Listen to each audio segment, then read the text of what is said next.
నీ బాధ అర్థమైంది బాగి. కానీ ముందు కాంపిటీషన్కి మీ ఆయన ఒప్పుకోవాలి కదా. ఆ తర్వాత మీరంత మందితో పోటీపడి గెలవాలి కదా.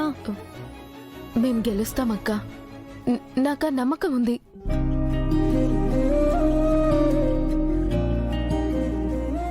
ఏంటక్క అలా చూస్తున్నారు?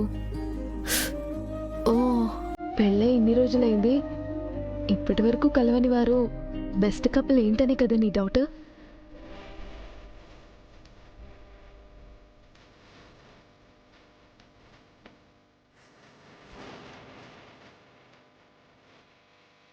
ఆయనకి నా మీదున్న ప్రేమని మాటల్లో చెప్పలేకపోవచ్చక్క, కానీ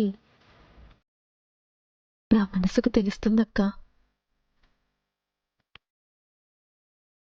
మా నాన్న ఎప్పుడూ చెప్తుండేవాళ్ళక్క, మాటల్లో ప్రేమని ఎవరైనా అర్థం చేసుకుంటారో మౌనంలో ప్రేమని అర్థం చేసుకోవడమే చాలా కష్టమని.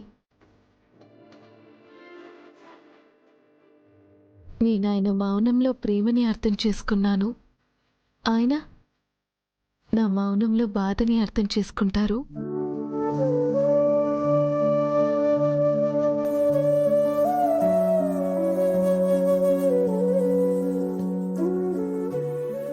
ఇంతకంటే భార్యాభర్త మధ్య అండర్స్టాండింగ్ ఏముంటుంది చెప్పండి? కరెక్టే బాగి.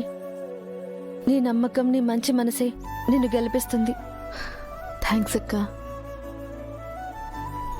సరే అక్క, లోపల పనుంది, నేను వస్తాను, మళ్ళీ వచ్చి మాట్లాడతాను. ఆ భయమును నీ సోదరికిచ్చితివి బాలిక, కాని నీ పతిదేవుడు వెలుటకు అంగీకరించవలను కదా. ఖచ్చితంగా ఒప్పుకుంటారు గుప్తా గారు. అంత ఖచ్చితముగా ఎటులు చెప్పుచుంటివి బాలిక? కారణం కరెక్ట్గా ఉంటే ఆయన దేనికైనా ఒప్పుకుంటారు గుప్తా గారు.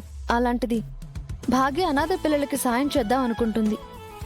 ఆయన ఒప్పుకోవడం మాత్రమే కాదు, ఎంత కష్టమైనా భాగ్యని గెలిపిస్తారు, తన కోరిక నెరవేరుస్తారు. పోటీలో దిగితే అసలైన అమరేంద్ర బయటికి వస్తారు గుప్తా గారు. నీనా మీరే చూస్తారుగా.